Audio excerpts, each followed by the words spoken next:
brought to you by Head Start Basketball. The skills and development coach, we will get everybody the basic skills that they need to be successful at the position that they're playing at. Kids are exposed to post-ups, pin downs, pick and roll, everything that you could possibly think of. We try to give it to them. That way, once the season starts and they start getting with their teams, they should be able to hit the ground running. Daniel Santiago is a basketball coach at IMG Academy in Bradenton, Florida. As a player, Daniel spent 1 year at New Mexico Military Institute, 2 years at the University of New Mexico, where he won a WAC Championship and appeared in the second round of the NCAA Championships twice, and 1 year at Saint Vincent College, where they won the conference championship and advanced to the NAIA Elite 8. Santiago was a first-team All-American and NAIA Player of the Year. After college, Santiago continued his basketball career playing professionally for the Phoenix Suns and the Milwaukee Bucks. He played for Argentina, Turkey, Belgium, Puerto Rico, Italy, and Spain. In Puerto Rico, he won 4 championships. In Italy, he won 1, and in Spain, he won 2. Santiago participated in 2 EuroLeague Final Fours and represented Puerto Rico in 2 Olympic Games and 5 World Championships. He's been a coach for NBA Basketball Without Borders and several other NBA camps around the world. Grab some paper and a pen before you listen to this episode with Daniel Santiago from IMG Academy in Bradenton, Florida. Hey Hoopheads, this December our partners and friends at Dr. Dish Basketball are offering $1,000 off and 2 free basketballs with a Dr. Dish home purchase. Plus, all their commercial models are $2,500 off this month. Dr. Dish shooting machines are undoubtedly the most advanced and user-friendly machines on the market. Learn more at drdishbasketball.com and follow their incredible content at Dr. Dish B-Ball on Twitter, Instagram, Facebook, and YouTube. Mention the Hoopheads podcast and save an extra $300 on the Dr. Dish Rebel, All-Star, and CT models. Visit drdishbasketball.com for details. You can also check out their holiday gift guide if you're shopping for the ball player in your life. Hi, this is Kyle Cavanaugh from Essential Coaching, and you're listening to the Hoopheads podcast. Prepare like the pros with the all-new Fast Draw and Fast Scout. Fast Draw has been the #1 play diagramming software for coaches for years. You'll quickly see why Fast Model Sports has the most compelling and intuitive basketball software out there. For a limited time, Fast Model is offering Hoopheads listeners 15% off Fast Draw and Fast Scout. Just use the code HHP15 at checkout to grab your discount, and you'll be on your way to more efficient game prep and improved communication with your team. Fast Model also has new coaching content every week on its blog, plus play and drill diagrams on its Playbank. Check out the links in the show notes for more. Fast Model Sports is the best in basketball.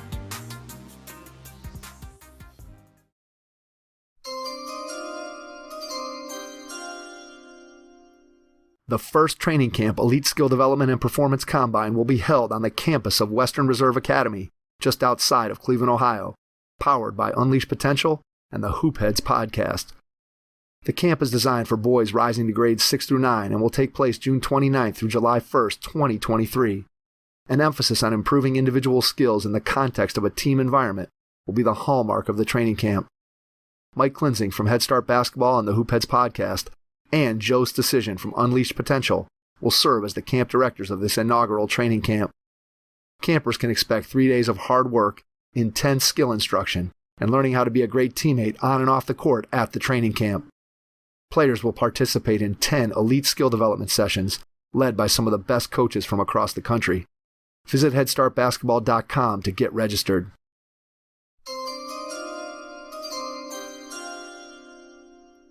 Hello and welcome to the Hoopheads podcast. It's Mike Klinzing here with my co-host Jason Sunkel tonight. And we are pleased to be joined by Daniel Santiago from IMG Academy, former international basketball player, played with the Puerto Rican national team that beat our United States Olympic team back in 2004, which we're going to get into and talk about. But Daniel, excited to have you on. Looking forward to diving into all the things you've been able to do in your basketball career. Welcome. Thank you very much. Glad to be here and looking forward to telling my story. For sure. Let's start by going back in time to when you were a kid. Tell us a little bit about some of your first experiences with the game of basketball. Oh man, that was like just recently, right? No, it's just crazy how time flies. Just grew up in Texas in a farming community. Was born in Lubbock, but raised out in a farming community outside called Klondike, Texas, and just normal kid. My brother and I, we would just always go out and play. We played every sport: football, baseball, basketball if there was a goal, and just hung out and played outside, which you don't see too many kids doing nowadays. And my father one day decided to buy like a basketball goal. There was like a slab of cement, and he put that goal, and he basically built it using two wooden poles, and bought just the Spalding. I think it was one of those Spalding basketball goals. So it looked really cool, and we would just be out there playing, and he kind of would just show us what he knew. And, we just had fun, but, baseball was really my first passion. My grandfather was a Puerto Rican baseball player, came over from Puerto Rico and tried to make it to the big leagues. And, ironically, they said that he was too small for the major leagues, but he played with some very, high profile guys way back in the day. Roberto Alomar, his father, Santos Alomar, was a very famous Puerto Rican baseball player. They played together. So, a lot of history, in sports. And, so my goal was, to be a professional baseball player. So that was something I just loved to do every day, and just tried to stay at it. And I was always taller than everybody else, so had to work hard on coordination and getting used to having such a big strike zone, because I was always like a head taller than my classmates at just about every grade that I can remember. So but yeah, my dad is the one who really introduced me to basketball, and played in a couple of little elementary school things. Where did your height come from? So my grandfather, he married, my grandmother, who was the daughter of one of the, baseball, teams that he played for, the owner of the baseball team. And she was tall. And, so when they had my dad, as a Puerto Rican, is tall. He's about 6'2". And then, he met my mother when they moved, when they were living in Albuquerque, New Mexico, because my grandfather had to go there to play for the Albuquerque Dukes, a minor league team for the Dodgers. And that's where my dad met my mother in high school. And my mom she's pretty tall. She's about 5'9".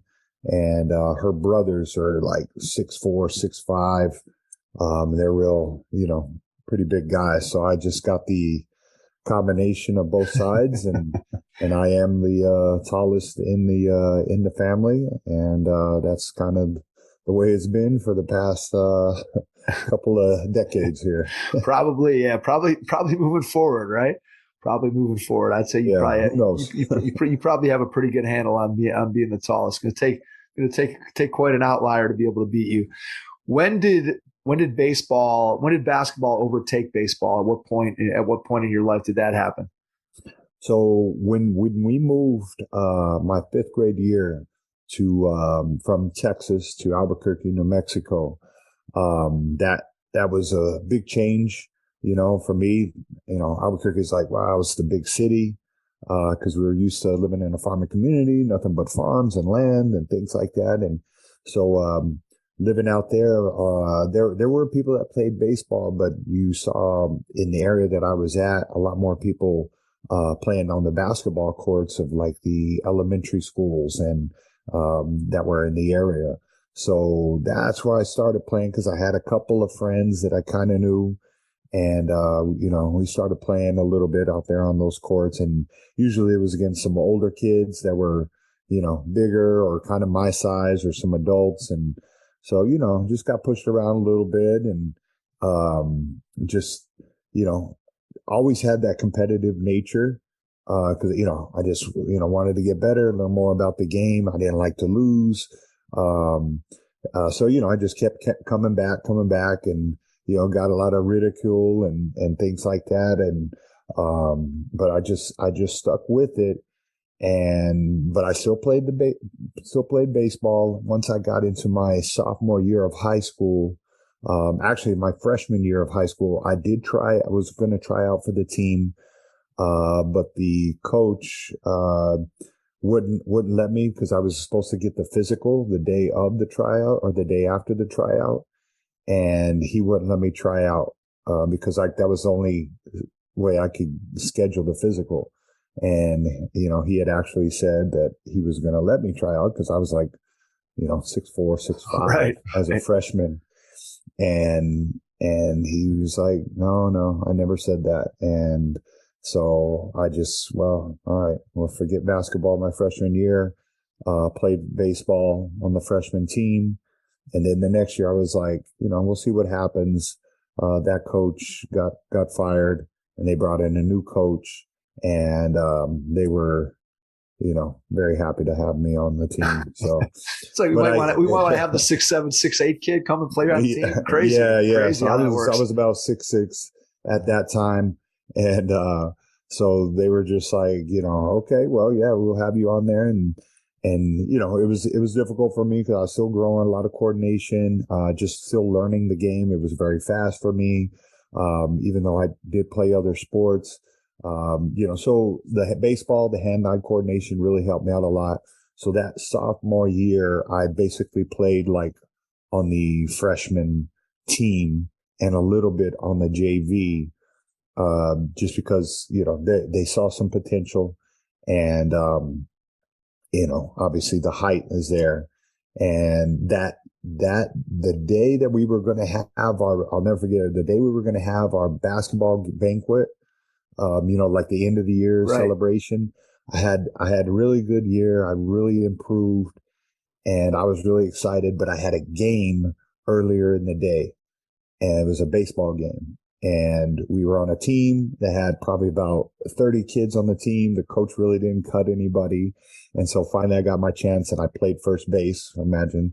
And one of my teammates threw the ball towards the runner, fractured my arm. And I spent the whole rest of the evening getting my bone adjusted, and missed out on the dinner. And that was really like the bad taste in my mouth of how things were going for baseball, because I wasn't getting much playing time. Right. And then I finally broke my arm at first base, and I missed the banquet. And so I was just like, you know what? I think I'm just going to stick with basketball. So that's how I really got serious, because I was very serious about baseball. I mean, it was every day, like watching the Braves or the Cubs play, because we used to have TBS and WGN. Yep. And I used to watch that all the time. But then, I was watching basketball a little bit too, but not as religiously as baseball, just because I really thought I could make it. And, who knows, but that's how that went. And I stuck it out in high school basketball, and it was every day to the court, street games, back to the high school court, and just learning, get better. And I had some of the parents along the way that were big guys, that taught me, just out of the kindness of their hearts, people from, different, look different than me, different cultures, and just out of the kindness of their hearts, helping me. And they saw a lot of potential that I had. And I would just try to soak it in and be a hard worker. My parents taught me about working hard, and I just really worked hard at the game, and just tried to learn and watch videos. I watched the NBA superstar videos, the music videos, and watched, Elijah Wan and David Robinson, those guys, and how they played, and just try to mimic that. And that was really the beginning of the journey to get through to college, and then all the way to being a international and professional player.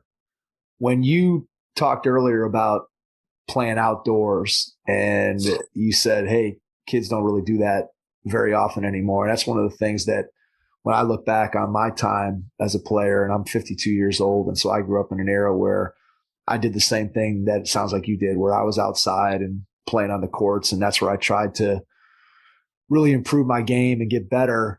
When you tell kids today that you're coaching, that you're working with, that, hey, I used to work on my game and go and play outside, what's the kids' responses? Because there's so few kids now that really play the game outdoors just because of the way the system is today. So when you think back on your experience as a player and playing outdoors, what did that mean to you? And then kind of what do the kids say when you talk to them about kind of how you developed as a player? I mean, it's hard because it's hard for them to relate to that because they're like, especially here in Florida where I'm living in, I mean, it is hot. Yeah. It is humid, in some cases I understand, like it is almost child abuse. It is so hot and humid, but again, that didn't impede me from wanting to go out and compete and just get better and, beat the guys that were, running the court that day, whether it was like, during the week or usually the Saturday, games from, around 11 till, evening. I mean, it was a big deal to be that team that stayed on the court that whole day. And so it really stung when you lost and had to wait 1, 2, 3 games if there were a lot of people and they already had their teams.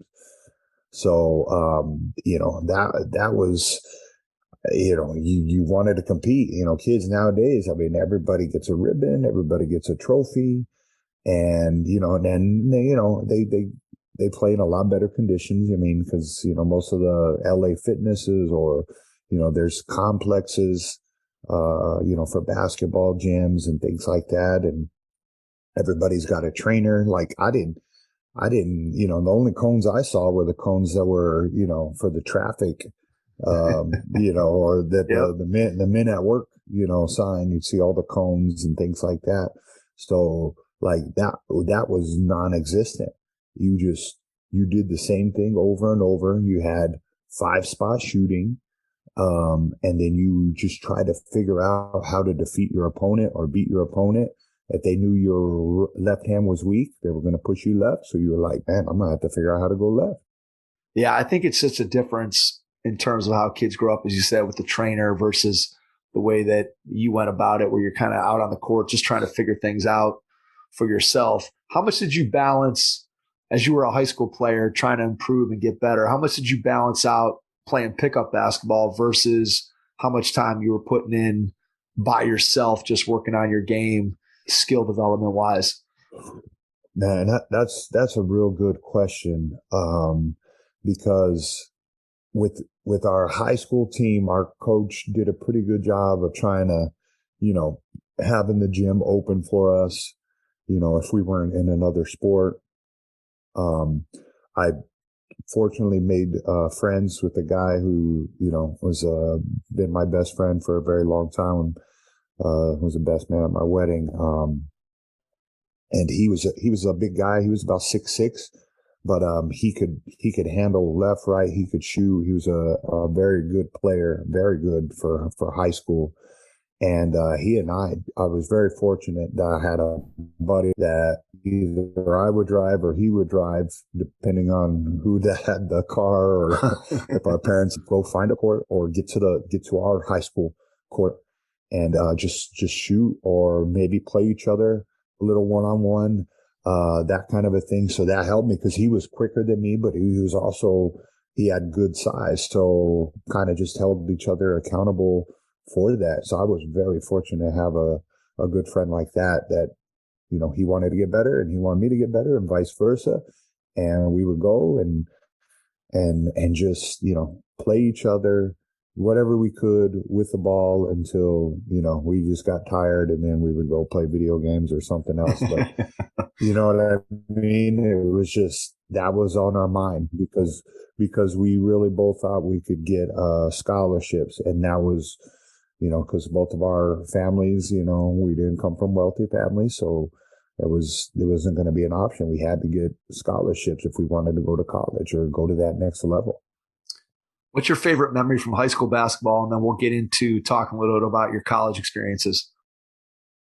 I think one of the cherry on the top for me was being able to play in the North-South All-Star game for high school, because during that time the big guys that were really good were A.J. Bramlett, who had an amazing career playing at Arizona, won a NCAA championship at Arizona with Luke Wilson, and I think it was Bibby and Miles Simon. Miles Simon, Yep. guys like that. Yep. And we later played against each other in Europe. But he was the main big guy. So they had a Nike like flight team, and I didn't get invited because I wasn't good enough. And so for me to be able to make it to that high school all-star game was nice recognition for to finish my high school career. And what was amazing is about I'm a born again believer, and I mean God has done some amazing things and put me in some amazing situations to meet some really good people that helped me along the way. And that game, the future coaches that I went to junior college with, they were at that game, and I hadn't signed with anybody, and they went like crazy in the arena, trying to find my parents.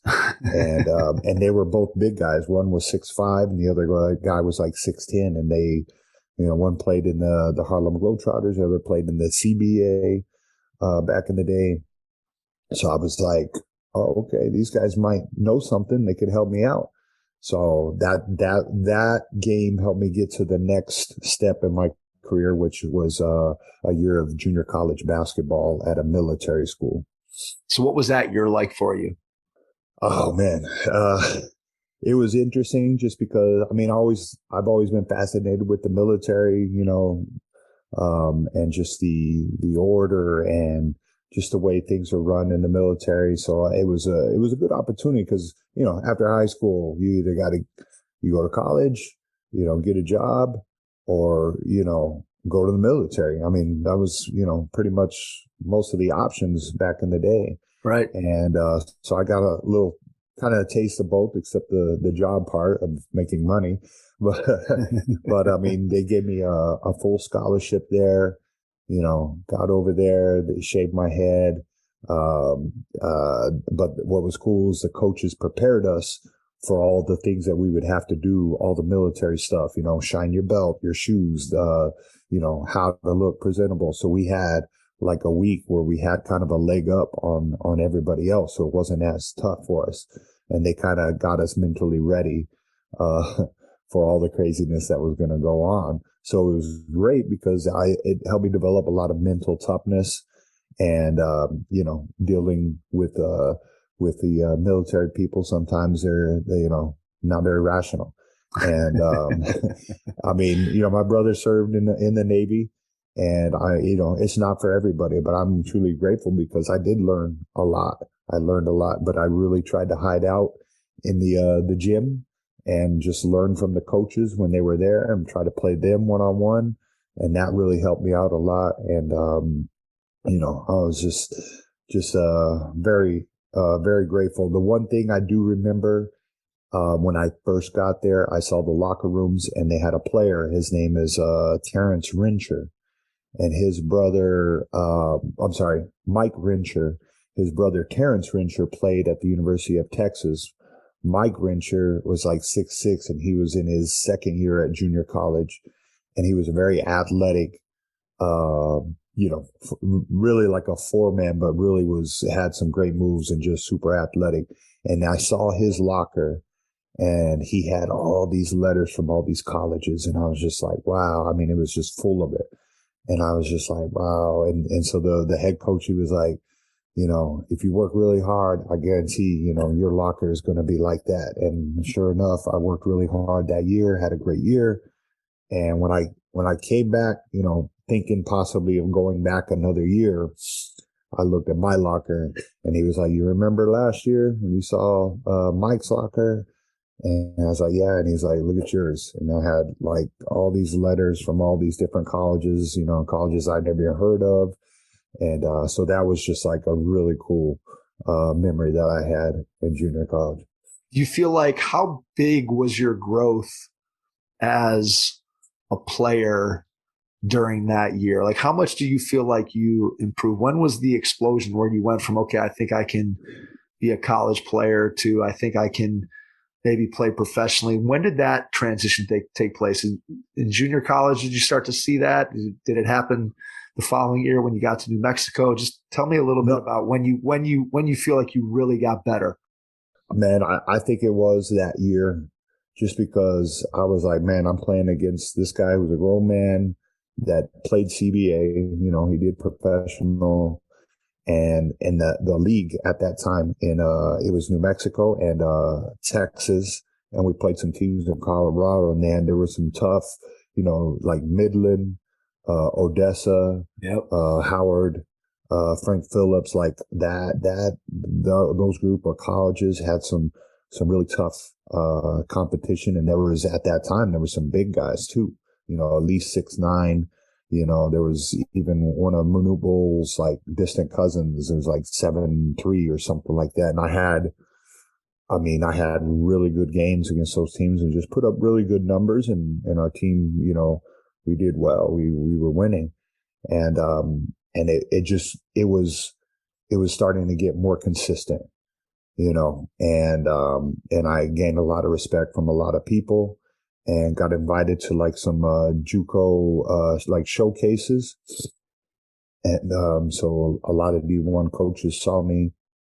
And, after that, the next step was I signed with the University of New Mexico on a full scholarship. And that was kind of like a dream come true, because I used to watch the New Mexico Lobos play, and that was the hometown as well. And I figured, like, man, some people know me here, and it'd be a great fit. And it kind of did and didn't work out for me those 2 years at the University of New Mexico. All right, talk about the did and the didn't part of it. You got to play in the pit. Man, that was awesome. I bet. That was awesome, because we would see that on TV all the time. For sure. And just the atmosphere, the people love it. The fans were great. So yeah, I was in there, we're playing, or practicing, against other guys that are, top level guys. And I'm in there, banging with those guys. We had, Kenny Thomas came in as a freshman. He played a couple of years in the league, for like Sacramento, the 76ers, and Houston, I want to say. So he was about 6'9". Probably one of the best players that University of New Mexico had. And so I was behind him, but like way down at the other end of the bench. The coach, he liked playing, 7, maybe 8 players. And if you weren't, that guy, you weren't getting in, and we would have to be up by like 20, or so for me to get in. And the crowd would even like chant my name and things like that, because I would get in and I'd be so amped up that I was just trying to dunk everything, block everything, just be physical. And you know what I mean? Because I'm sitting on the bench like, man, I think I could help. Right. I've been practicing with these guys, I think I can help. Whatever. And I used to, with the days I didn't play, like I'd come home and like my stomach would be in a knot. Like I was just so anxious, and with that hope that I was maybe going to get some minutes, and, it wouldn't happen. And then finally they'd let me in there, and then I'd go in and, do all these things, and, thinking maybe I'll get a chance, but it never really came to be. And in my sophomore year, kind of towards the end of my sophomore year, there was a lot of teams from Puerto Rico, the Puerto Rican League. They were looking at me, because this one guy that recruited me from Adams State College, he knew some people in the Puerto Rican League, and he asked, Santiago, is that last name? Is that Puerto Rican? He's like, yeah. I was like, yeah. And he's like, well, they got a league down there. And I'm thinking, yeah, baseball, right? Because I knew my grandfather Right. played over there. And he's like, no, man, they love basketball there. And I'm like, oh, okay. And he's like, is it all right if I tell people your name and this and that? And I was like, oh, all right, whatever. I had no idea. And so next thing I know it, I'm getting all these calls from owners of teams, mayors of, the towns of the teams, these businessmen coming over that own these teams. And it was like the recruiting process all over again. And so that was like, it was really cool. And then we decided we're like, all right, let's go check it out. Because we weren't sure if that was going to be a rules violation at that time. But at that time, thank God, the NCAA had recognized the Puerto Rican League as a league for the college players could go as long as they didn't get paid.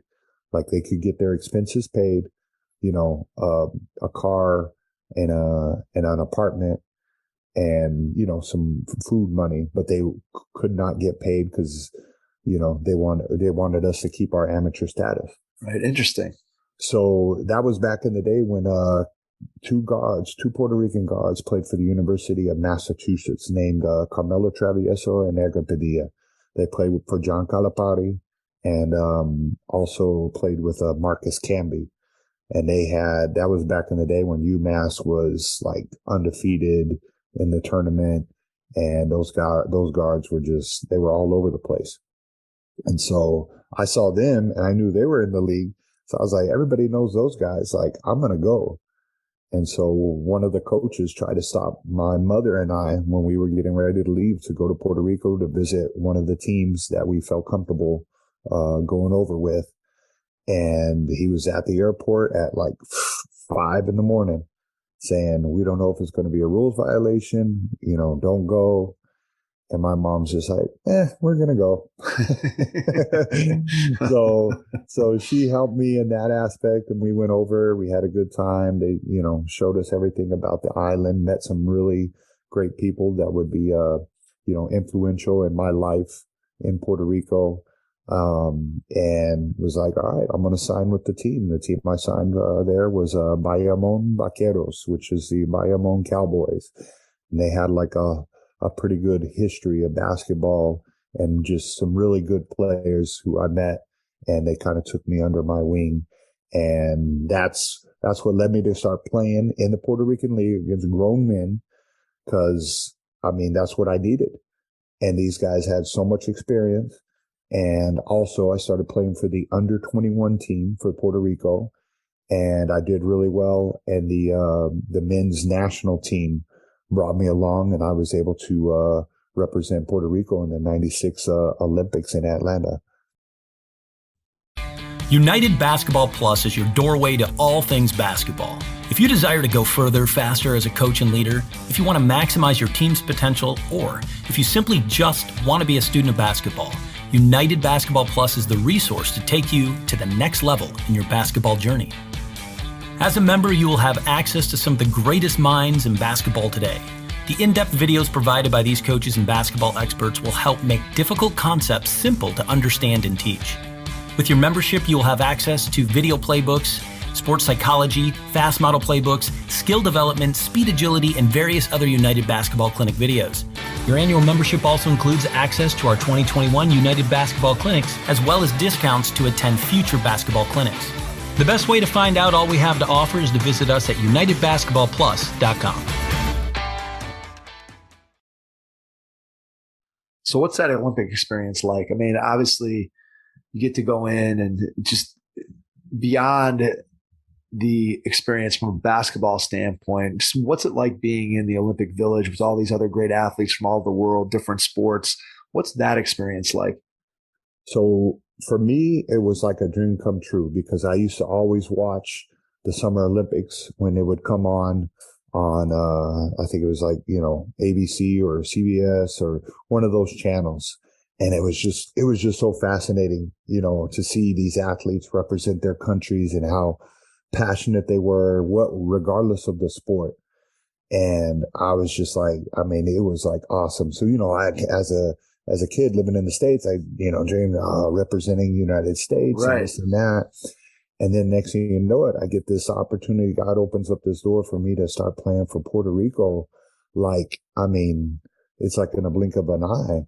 And they're like, all right, you, Carmelo Travieso, and Edgar Padilla are going to be, they were like, you guys are the future for Puerto Rico, for basketball in Puerto Rico. And we're going to bring you guys along on the trip to get the experience for the next, generation coming in. And it was awesome. We land in Atlanta. First time I've been I've been to Atlanta before, but it was too much. And it was, this is big time. This is the Georgia Tech dorms that were brand new. You're meeting people from different countries and things you've only seen in the movies or read about in books. And like everybody is, muscular. Everybody's like your height. Like I remember seeing like some of the volleyball girls from other countries. Like I was like, I didn't know they came in those sizes. Like these girls were like 6'8", 6'7", volleyball players, basketball players. That Dawn Staley, Cheryl Swoops, because they were on that dream team, the women's dream team. Met them in the arena. Lisa Leslie, and she's very tall too. And I'll never forget, I met Vlade Divac while we were waiting on the bus to go to practice, and I took a picture with him on one of those disposable Kodak cameras. There you go. You remember those? Yeah, I remember those. And I had that picture, and I was just like, I ended up later playing against him in one of the biggest games of my international career in Indianapolis in 2002. And when we beat Yugoslavia, and he was on that team, I had like 30-10 against them. And that was one of my best, games as playing for Puerto Rico, or among some of the best games that I had. And so it just is really cool to remember those moments and see that little picture and realize like, how fast things can go and how quick God can move. And but it was amazing. The food was amazing. It was food from all different countries. Just so many people. There were celebrities that would come and visit. I saw LL Cool J had like a little concert on one of the little makeshift rooms that they made. It was almost like a house party. And there was other celebrities like singing on these like little stages just throughout the village. And you're just like, what in the world is going on here? It was just like a whole nother world inside that village, but it was amazing. Did you have an opportunity to attend any other sporting events? Man, I was just so focused on, doing well and representing our country. I think we did see like other teams play basketball. Right. And that's when I met like the women's dream team. But other than that, like I think some of the venues were just a little bit kind of out of the way to get to. Yeah. Because it wasn't all in the basketball arena. There was other venues and other arenas, but we had our own floor where we were paired up with China, and I don't think there was any other countries with us. So it was just like Puerto Rico and China on one of the buildings, and it was hilarious because all the Chinese would be gathered around watching the TV because they had like the living room area, right? How they have in the college dorm. And they were watching, all their countrymen on the TV. And then there was a phone that you had back then. You had to use a little phone card and dial the number. And it was always a Puerto Rican on the phone calling somebody in Puerto Rico. And then you come back 20 minutes later, be a different Puerto Rican and the same funny. Chinese people watching their countrymen. And it was just funny. But you had free food everywhere. There was always promotions. There was a gym that you could go to with like the brand new equipment. So it was crazy. It was like a crazy marketing ground too, because everybody had these new products to help you, your body and recovery and things like that. So it was a lot, but it was awesome. Yeah, that's very cool. I mean, just the experience of being able to be there and be in the Olympic Village and just experience everything that goes along with that. And seeing Muhammad Ali. Yeah. That iconic moment. Yeah, light the torch. When he lit the torch. Yeah. And I'm there in the arena. I think I had another disposable camera trying to get a picture of him. I don't think that turned out too well. But I mean, you're among some of the best athletes in the world at their sport, at their craft, representing their country. And it was amazing to be even a part of that. Well, let's put it this way. If we said that kids were going to look at you funny when you talk about playing basketball outside, they're going to look at you really funny. You start talking about the disposable cameras and not knowing whether or not you got the picture. Kids are like, what are these guys? What are these old guys talking about? It's crazy. Right. Just how the times change. So obviously at this point, you're looking at, hey, I think I'm going to be able to, maybe make a living doing this. And at some point here, you get an opportunity to go and play in Italy. Talk a little bit about that. So after the Olympics, that was in 96, 98, I finished my senior year at a small NAIA school in Latrobe, Pennsylvania called Saint Vincent College, because I just knew that I wasn't going to get any more playing time. And I just wanted to go and play. And right. So one of my teammates from Puerto Rico was playing at that school, and he told his coach, and I went over there and had a great time. And he had a lot of connections. So I was able to get to some of the NBA draft camps. Did well, just didn't get drafted. And obviously not well enough to get drafted. I thought the Spurs or the Knicks were going to pick me up, but they picked up some other big guys. And so, fortunately, we had to go to the World Cup, the World Championships for basketball in Athens. And I did pretty well there. And an Italian team saw me. I had to go to Venezuela for another Puerto Rican, like a tournament, another basketball tournament, Pan American Games. And this team from Italy called me up, and I flew from Venezuela to all the way to Europe. I mean, it was just a crazy. It was the longest, one of the longer flights I've been on. I've been in Australia. That's a long flight, but This was a long one. A lot of connections. Make it to Milan. The owner's son picks me up in his Porsche. So I'm like scrunched up in his Porsche. It was one of the loudest vehicles I've ever been in. And he drove me all the way up into the mountains where they were training, getting their preseason, going. So straight from that to 2-a-days. Didn't know any Italian. I'm learning Spanish because I, didn't speak Spanish as well. So I'm learning Spanish. I'm trying to get Italian down too. And then learning the European game. Like, it's totally different. Very physical. I mean, guys are just hitting you all over the place. And as a big, you got to be strong. You got to be able to take those punches.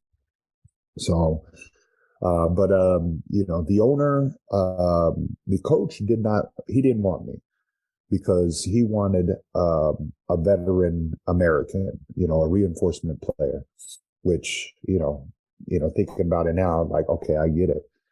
The owners liked me, because I was cheap.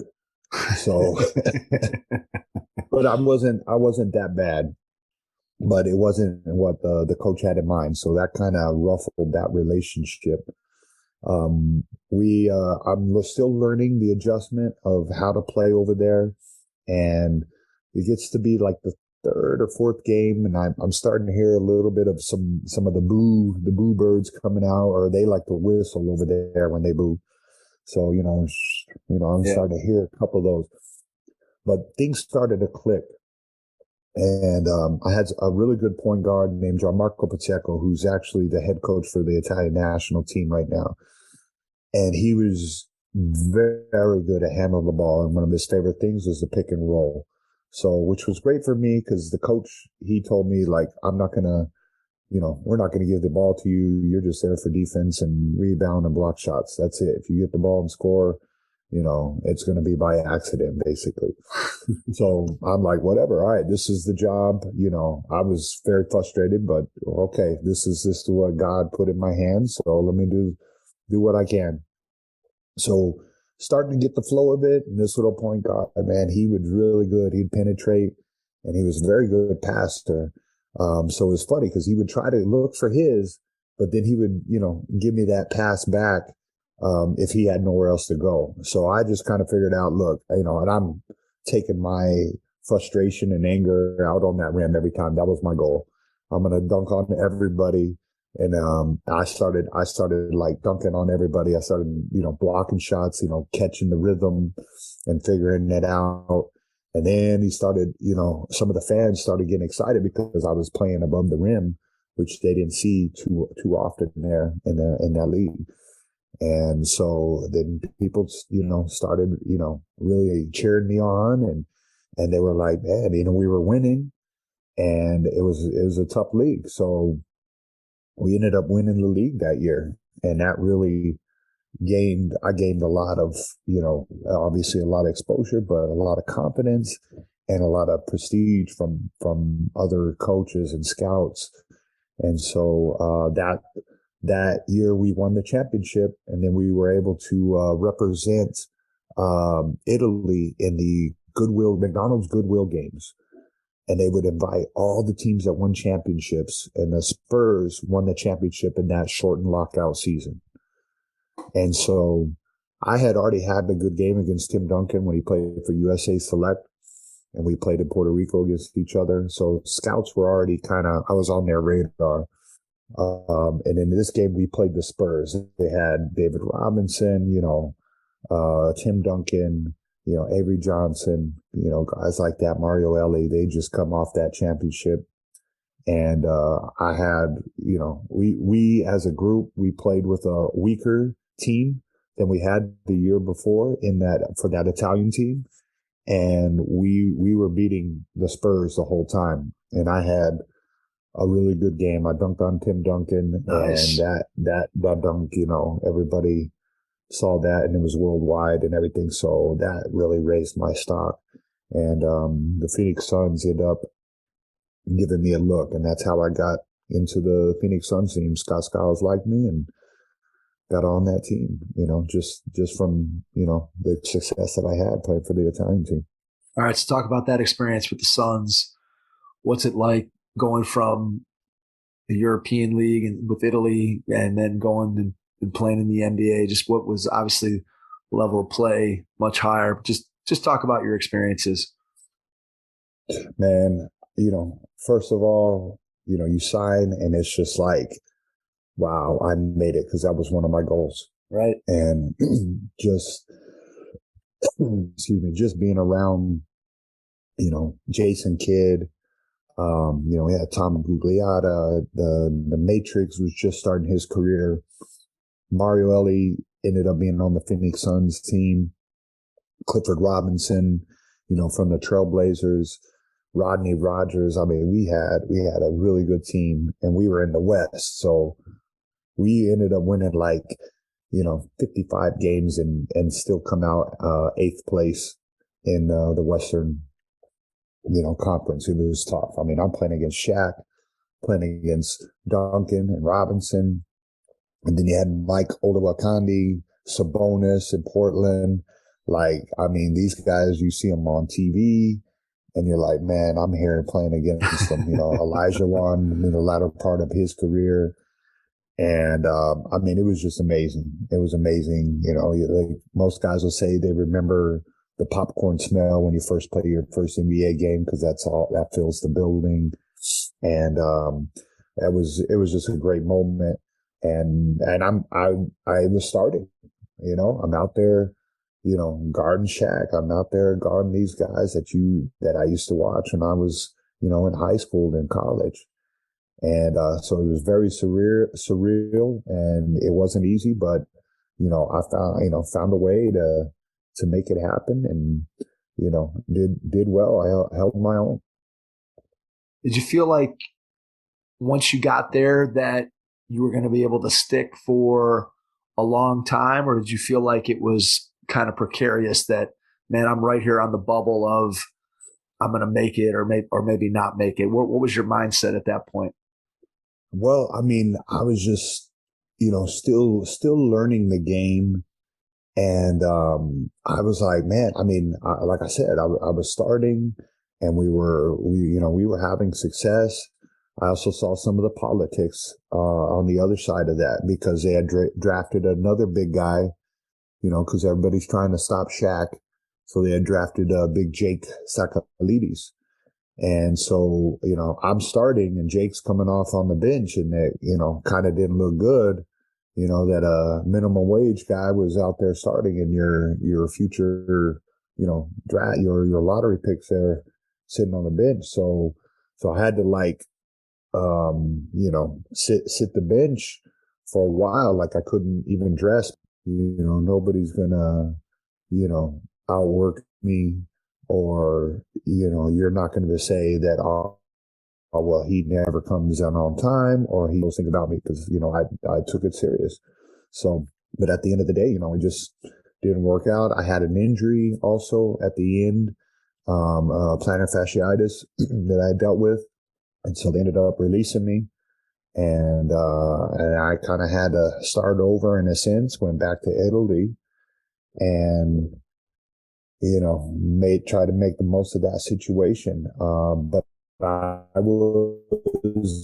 one thing I will say, I was a little disappointed when I got to the league, because I really didn't feel like I had too many people to kind of take me under their wing and, help me like I had a couple of veterans do in when I played in Puerto Rico and in Italy, just kind of show me the ropes. Everybody was just doing their own thing. I mean, Jason Kidd, he was cool, but everybody had, once we left the court, everybody was doing their own thing, So it was, for me, disappointing. I thought I was going to get like the big man book of the Bible of big man moves and stuff like that, and I just, honestly, do you think that was the culture of that team, or do you think that's typical of what was going on in the league at that time?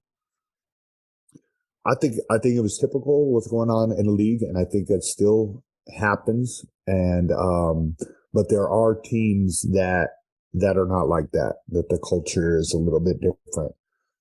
Again, we had a lot of veterans on the team, so that could have played a part of it. Guys that were just like,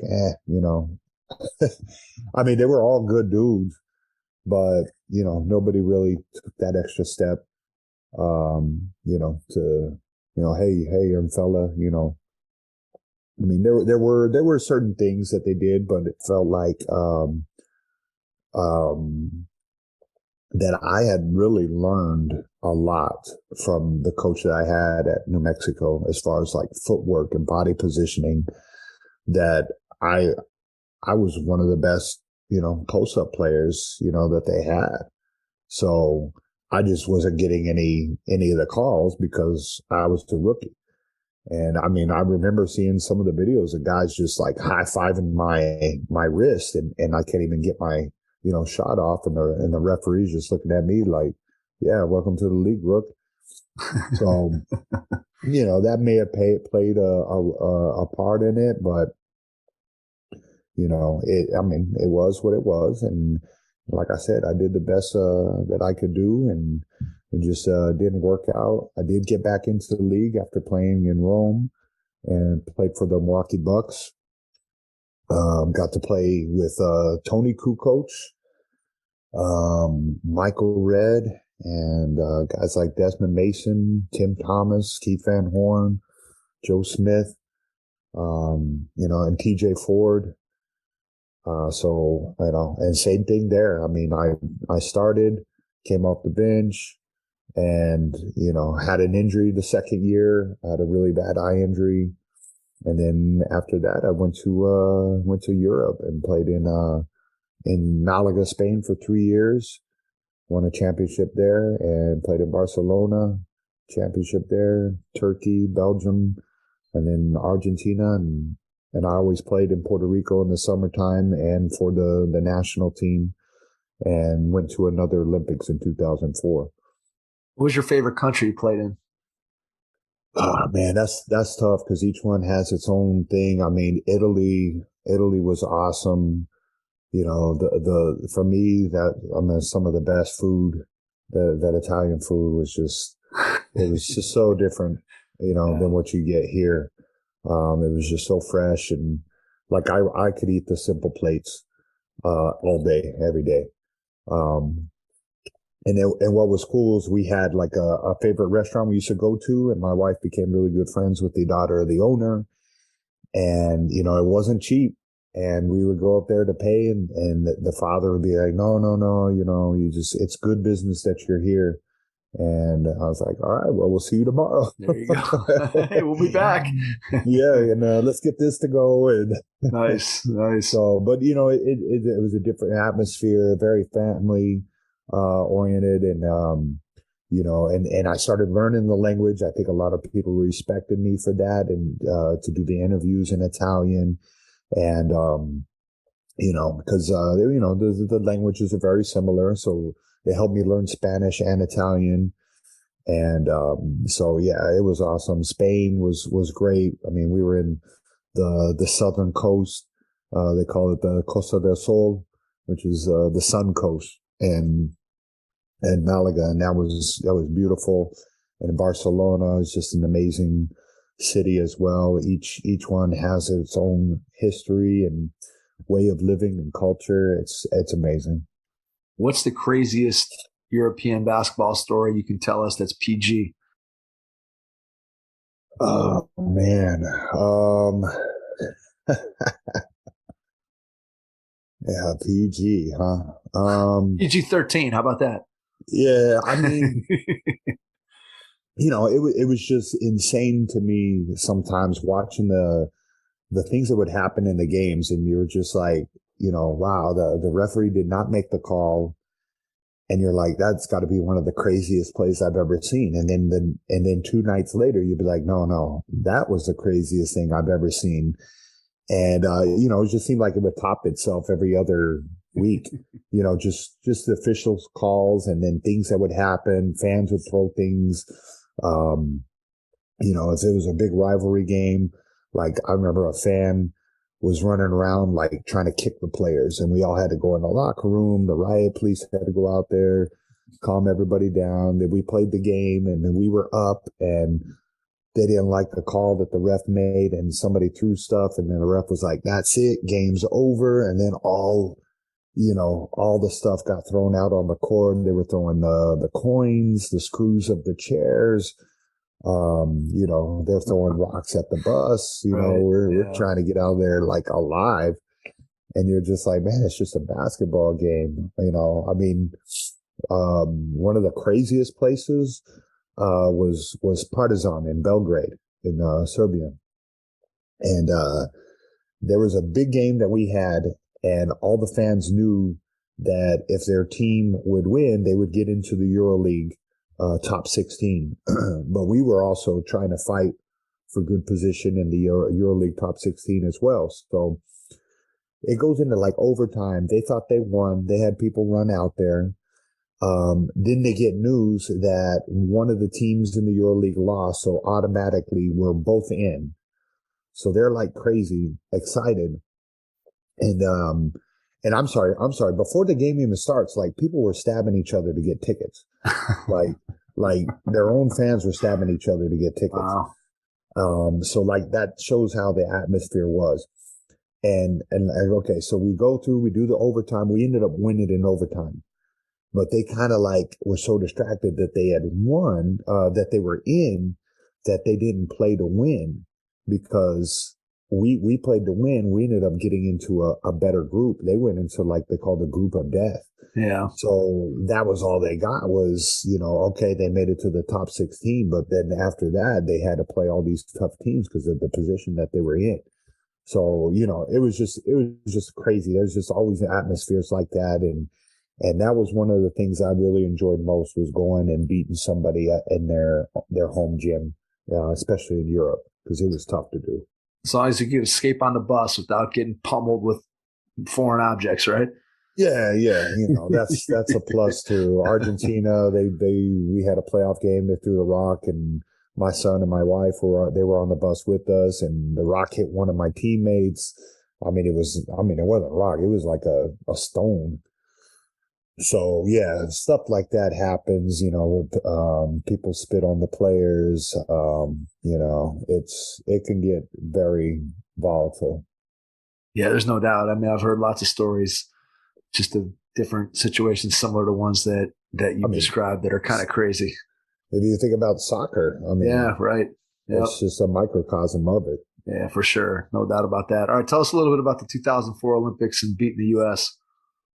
Man, another incredible experience. Again, get blessed to go back to the Olympics, and Athens, of all places, like the start of the Olympics. So a lot of, unique and cool history.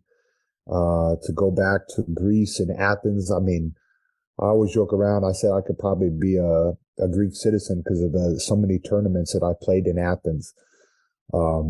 So we get to go there.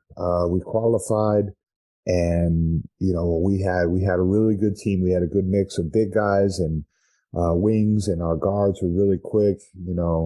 Carlos Arroyo was really starting to come into his own, and that was one of his big breakout games that he had. We played the U.S. in kind of like almost like a triangle and two, just had one guy, bothering Tim Duncan, and then the other two bigs, which were me and big Jose Ortiz. We just dared the wings to shoot threes, and everybody else locked up on the little guards like Iverson and Marbury, and they couldn't shoot. They didn't shoot very well from the outside, and we really relied on that. And then we just try to get the rebound and run our break. And we were able to do that and hit big shots throughout the whole game. And it was the first game. So it was a big statement that we made. And obviously, as you see the Netflix, movie about the Redeem Team, that was kind of like the straw that broke the camel's back on that. Yep. Because they couldn't just bring, guys 2-3 weeks before and just bring them in and play, because Argentina beat them in the World Championships, and they had guys that were very good players, but just been playing together for a very long time. So, the same thing with us. We had guys that had been playing together for a couple of years, and that was a big key factor. So that's why they had to start changing things. So, but it was really cool to be a part of that. It was on a international stage. It's on the internet, so it's still relevant. Yep. So, but I get a lot of people, Puerto Ricans, people from Europe, even Americans that will remember, and they're like, "Yeah, we watched that game, man. You guys kicked our butt," and so, it was a part of basketball history that I'm very proud to say that one of the many games that I've been a part of, making basketball history, and God blessed me with that opportunity and bless our team. Yeah, I think you said it really well. Obviously, just for you personally to be able to be a part of that and experience it, but then also what it did to, or for, I guess, USA basketball to be able to sort of jumpstart the change and looking at it and saying, hey, we got to do things differently. And then obviously anybody who's watched the Redeem Team video, you get a chance to see kind of what the mindset was of USA basketball to make a change. And obviously that game against you guys was part of that whole process that kind of kickstarted it. So being able to be in 2 Olympic games and be able to do it in your home country in Atlanta, and then to be able to go and experience it in Athens, I'm sure was just, again, I can't imagine just the opportunity to be a part of that Olympic Village and just to go through and the opening ceremonies in both of those places and just be a part of that, I'm sure was super special. At any point during your coaching career, were you thinking about coaching? Was that something that was on your mind while you were playing, that, hey, someday maybe I'm gonna get into coaching? Or was it more a case of, well, now my playing career is over and I kind of want to stay involved in the game? How do you get to that point with coaching? Well, yeah, I mean, it was something that I always, I thought about in the back of my mind. Retirement kind of came up quick for me. It wasn't an injury or anything like that. It was just, my kids were, high school, and when you're playing overseas, sometimes you don't know what city you're going to be in, what country it's going to be. Is it going to be safe? Are there, the schools that your kids would be able to, do well in as far as like the academics? There's a lot of like things that I think some people don't really, think about. They think it's just, you just get to play and you just make money, but you have a family. And so that might be true when you're 22. That might be true when you're 22 or 23, right? It changes as you get older, for sure. Right. So, that was a factor in me, going into retirement. But I always, kind of had that in the back of my mind, what to do. I feel like I probably could have planned some things out a little bit better, because like when it happens, it's like, okay, now what? Yep. So fortunately I've, kind of kept up with networking and talking to people. And I used to train at IMG a couple of years when I was still playing as a pro. And I always thought, man, it'd be kind of cool to be a coach at IMG. And so that door kind of opened up. One of the directors at the time, they were trying to get this big Indian kid, Satnam Singh, who's now in the AEW wrestling. He was from India. He was trying to become the first Indian-born NBA player drafted in the NBA. And so that was an opportunity for me to kind of like work him out and just show him, how to be successful, and, worked him real hard. And that was kind of like the door that opened for me to kind of start getting into coaching and just get my foot in the door. And he did well and got drafted. I think he played about 2 or 3 years for the G League Legends. And then, later on, I think he went to some other places to play. And now he's like a new figure in the AEW wrestling. And he came back and visited, and I mean, he's big. He's, 7'3". He's over 300 pounds. I mean, he looks like one of those statues, those Greek god statues. I mean, he's huge, great guy, lovable guy, man. So was blessed to have that opportunity. So that kind of got my foot in the door, and a new director came aboard, and I applied, and a guy that I knew by the name of Billy Clapper, he knew me. I played on his TBT team when it was starting up for sideline cancer. Okay. And so he told me there was a coaching opportunity, and then I applied and just got in that way. So I've been doing it for about 7 years. Been able to work out some pros and guys that were going from college to get drafted. I've worked with Jared Allen, Luke Cornett, and John Morant, to name a few, and just really enjoyed that aspect of it. And I do the same, work out the high school and post grad kids. that we have at IMG. We have like 18 teams now.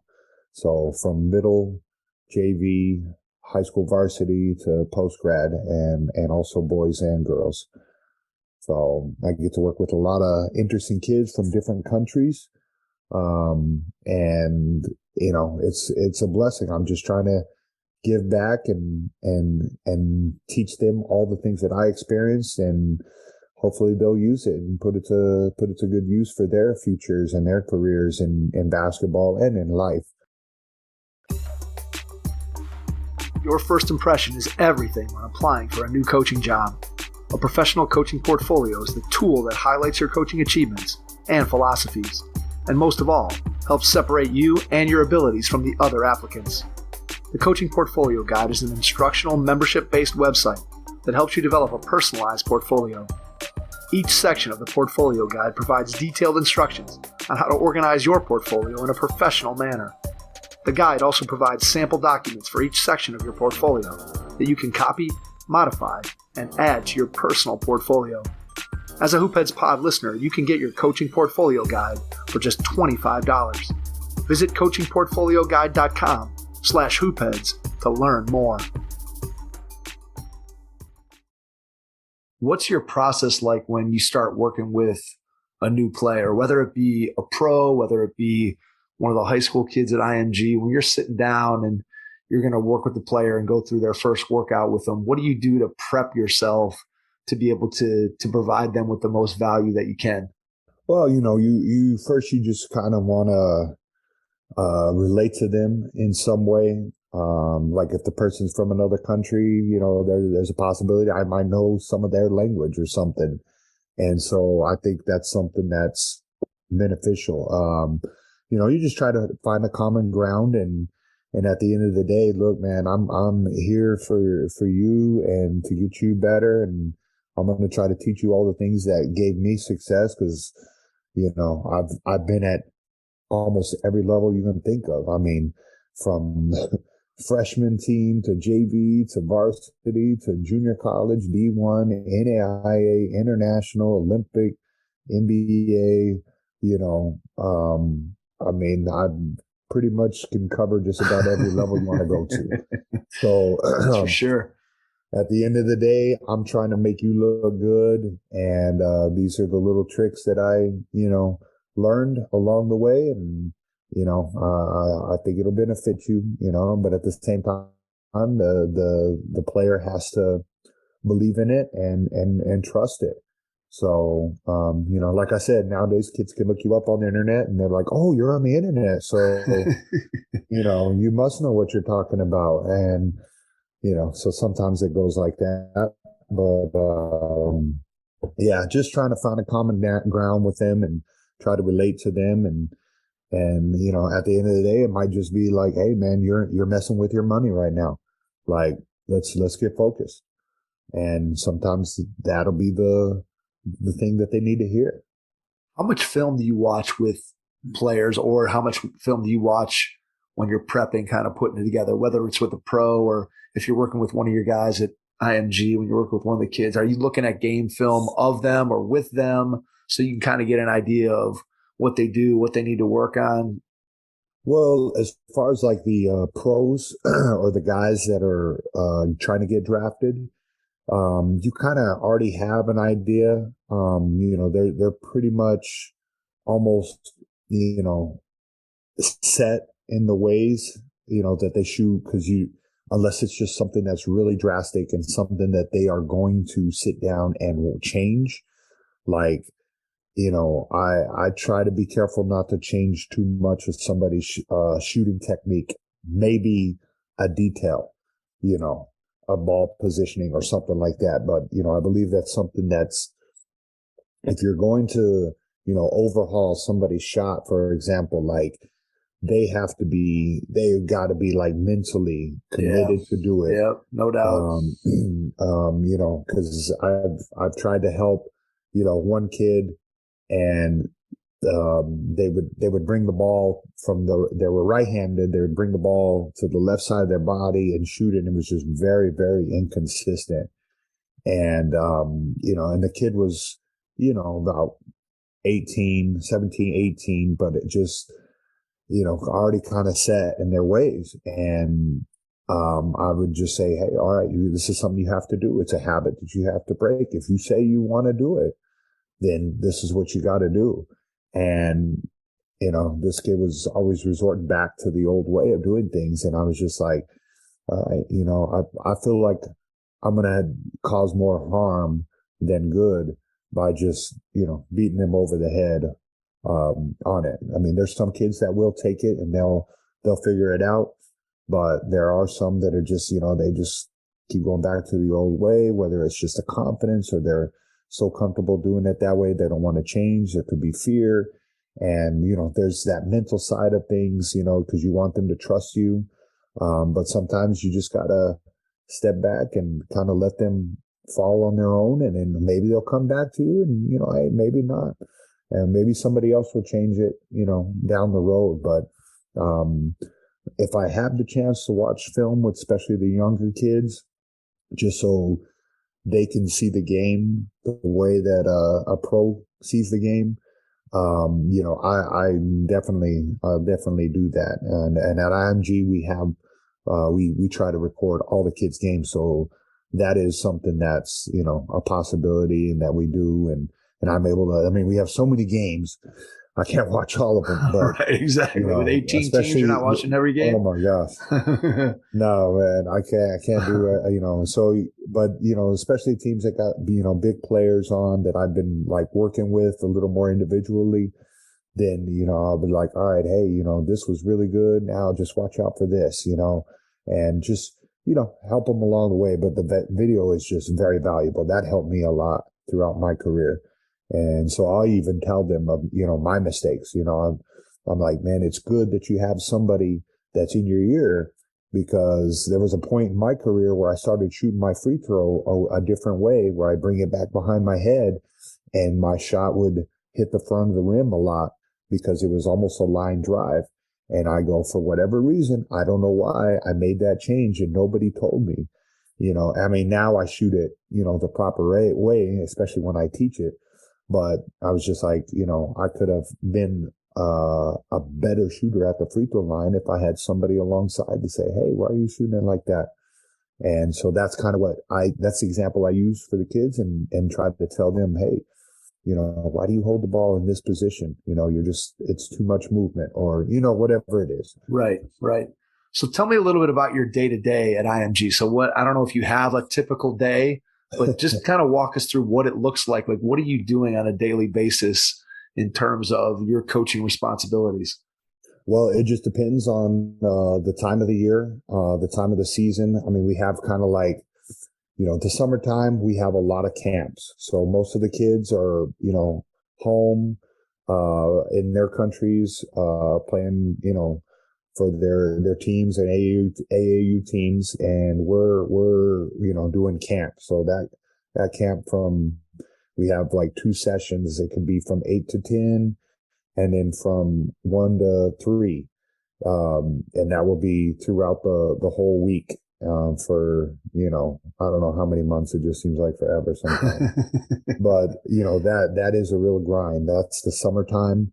And that's where we get a lot of, a lot of kids that come here for the camp, and then they're like, man, they like it so much. And then they want to, improve their game, and they'll decide to come here. And then we'll have, when school starts, we'll have like a preseason where, cause I'm like a skills and development coach. So there's 3 other guys, and we will get everybody, the basic skills that they need to be successful at the position that they're playing at. And so the kids are exposed to, post ups, pin downs, pick and roll, everything that you could possibly think of. We try to give it to them. And then, that way, once the season starts and they start getting with their teams, they should be able to kind of hit the ground running, so to speak. And so when a coach says, all right, we're going to do a ball screen on the side, the kid knows what to do, how to do it, and, at least the fundamental part of it. And so, yeah, then we'll do that. That'll be like the preseason. And then once the teams are assigned, then us as skills coaches, we might be with one or two different teams throughout the day, depending on the needs of the coaches. They're like, hey, my big guys, they need to work on, the pick and rolls or their post ups. If you could just work with this guy, and then, we'll set up a time and try to do that. And at the same time, I'm also assistant coach for one of the varsity teams. So I got to be with those guys as well. So we kind of are jacks of different trades here, and, everybody helps everybody out. And, we got an awesome staff, a lot of people with a lot of experience, ex-pros, high-level coaches. So you're always learning. You're learning. Whenever I walk by somebody else's practice, I'll see something, I'll just record it. And man, I like that. I like the way they do that on defense or whatever it is. So there's a wealth of knowledge here with the 18 teams we have. So it's pretty cool. So, I could get home by 4 or 4:30, or I could be there till 8. It just depends on what is needed on that day. So scheduling is very, it's very important. Have you been in the same role during the entire time that you've been there? Yeah, yes and no. Because like I said, I'm always trying to help out the post players, the bigger kids. But I've been assistant coach for the girls post grad, for the girls varsity. I've been a head, coach for one of the varsity teams we had one year, because they had so many kids on a team and we had to split them up to make sure they all are getting, looked at, getting film. Right. And so it just depends on what is needed at the time. And sometimes you just have to answer that call and do that. So, but it's, it's fun. It's not easy because there's a lot that goes on. And like we always say at IMG, there's a lot of moving parts. You have different departments, the academic side and, making sure the kids are getting the food if they're bringing the food over and things like that. So it's a lot that goes on. It's a pretty amazing place. What's your favorite part about being in that type of atmosphere as opposed to, let's say, when you think about a coaching career, as opposed to maybe being a coach at the college level or even at the high school level? What do you love about being at IMG? And I know you maybe can't necessarily compare it directly because you haven't been in those positions, but just when you think about what your day-to-day is like at IMG, what do you love about it? You're just around basketball all the time, and you're around some pretty amazing kids. Like I said, just kids from different places. And the one thing I really enjoy is seeing, when you've worked with a kid or maybe even just talked with them, and that moment where they do it and you're just like, that's it right there. And then they're like, okay, and they get it. Now you just try to do it again, and right. Yeah. So, those are the moments I really enjoy, is just seeing a kid that's maybe been there for 2-3 years, to see where they've come from and then where they are now, that kind of a thing. So, those are just real rewarding moments, because these kids don't understand the resources that are available to them. Like I said, we didn't have cones. We have a plethora of cones and chairs and all these props to help them. And you know what I mean? So, yeah. Some really take it in and are appreciative, and then others, not so much. And we get all different, ends of the spectrum. So, it's just kind of cool to try to figure out those puzzles and those locks, and the kids that come with maybe damage from other teams, or, you just try to help them, whether it's basketball or just some good life advice, to help them. So those are some of the things I really enjoy.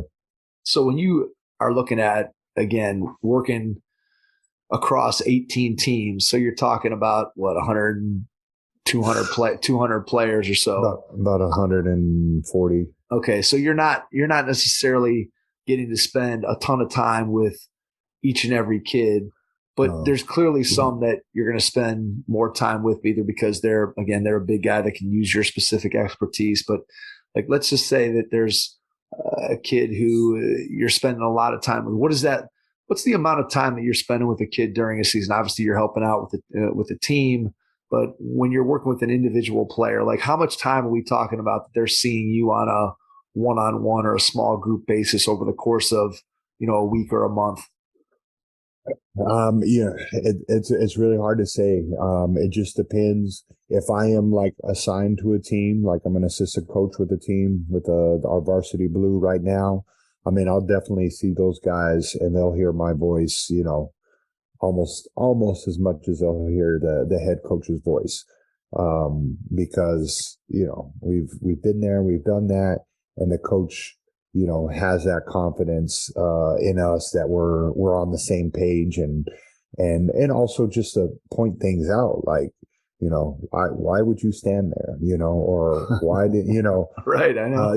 Sometimes it's stuff that's obvious. Yep. And it's good to have an extra set of eyes to be able to help it out, because the head coaches have so many things they gotta they want to get through and take care of. And sometimes maybe the kids don't understand.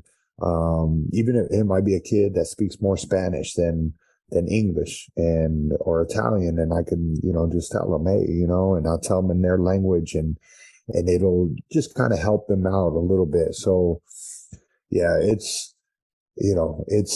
could be a full hour together. It could be a full 2 hours of the practice time. It just really varies on the time, what the schedule is and things like that. But I mean, we see these kids, we're always, hey guys, always trying to have a positive atmosphere where everybody is, saying hello to each other and acknowledging each other. And, especially for some of these kids, that's a big thing, because some of them are away from home. They're in a boarding school. And they, their parents aren't around, and they need that encouragement. Like, hey man, you're doing all right today. All right, man. We can talk. Or, hey, I see you had a great game the other night, man. Keep it up. Just words of encouragement. And these kids need it so much. There's so much negativity out there. Yeah, I think that ability. And when we talked to Jeremy Schiller, who you're working with, obviously with your IMG Blue team. Yeah. When we spoke with Jeremy, he talked a lot about how important he felt it was to be able to build that culture. Like once the teams are put together, that he really focuses a lot on trying to make sure that those kids come together as a group and come together as a team. And as you said, that they're getting some of that encouragement, and because they are in many cases a long way from home, and they don't have family obviously there with them, and you guys as coaches kind of become their de facto family. Right. And so to be able to sort of build that culture. So when you think about that piece of it and building a culture with kids who are coming from all over the world, and they're put together, and in a couple of weeks, you kind of got to put it all together and form a cohesive team. What does that look like? How do you think about that process for you in your mind? I mean, I just remember when I played. Like, I mean, one day you're playing with guys that and the next thing you know, you're flying to another country where they speak a whole different language and they do things really different. And you got to figure it out, really quick, or else, you'll lose your job. I mean, the kids are not losing their job because most of them are paid to be there. But, it's good to have that voice of sympathy and compassion. And that we could say, hey man, I remember when I was in Italy and this happened, that happened. It's kind of like, how it's going here. I'm sure you're missing that food or whatever. And then I'll just talk to them about, oh yeah, I remember that one dish that the Italians always made. Oh yeah, I like that, and just get their mind off of, some of those things, and just kind of help them to refocus, because I had to do that. I remember that, being alone, not able to speak, the language, and your teammates are like, we don't know about this guy. And so I'm just like, I just try to tell them, like, you be the one that sets the temperature to the room. Like, if somebody's going to be mean to you, then you know what? That's the way they are. And you don't let that affect your day. If things aren't going well, everybody has their days. Take a deep breath, take a step back. All right. And let's get back into it. Because if this is what you want to do, you want to play basketball, you got to be able to do that and make those adjustments. And it's going to have to be like really quick in the game because we need you out there, that kind of a thing. So, yeah. And culture, each coach has a different way of setting standards and having culture. So that's also a challenge too, because if the kid is on one team 1 year, now they moved him up to varsity, it's a different culture, a lot more accountability. And sometimes the kid hasn't matured yet, to be able to handle that. So there's a lot of dynamics, but like I said, we got a great group of people. We have mental coaches, nutrition, leadership coaches to really try to help those kids. And, so it's really cool. Yeah. I love the idea that you can use, as you said earlier, your experiences at all different levels of the game. There's really nothing that you haven't experienced in some way, and to be able to have you as a resource to share with those kids and pour into them and give them an opportunity to learn from somebody who's had your extensive experience all over the world in the game of basketball, I'm sure is something that is extremely valuable. Before we wrap up here, Daniel, I want to ask you one final 2-part question.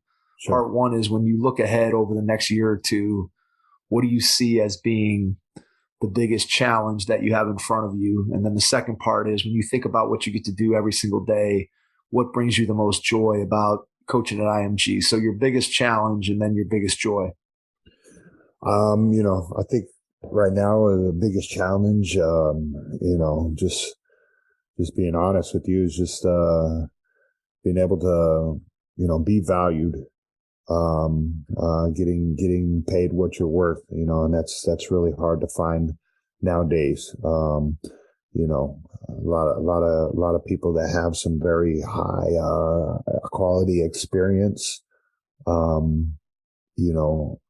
are not in positions where they can be very effective just because, of the pay or whatever it is. So I think that's the challenge for me, because I feel like I do bring a lot of valuable things to IMG, and again, just very blessed to be a part of it. But we just always want to strive to do better, get better, and you would like to be rewarded for some of those things. So I think that's with any job. You want to feel valued, and you want to be in a place where they like, yes, we value you, and we feel like you're an integral part of what we do here. So I think that for me is a challenge.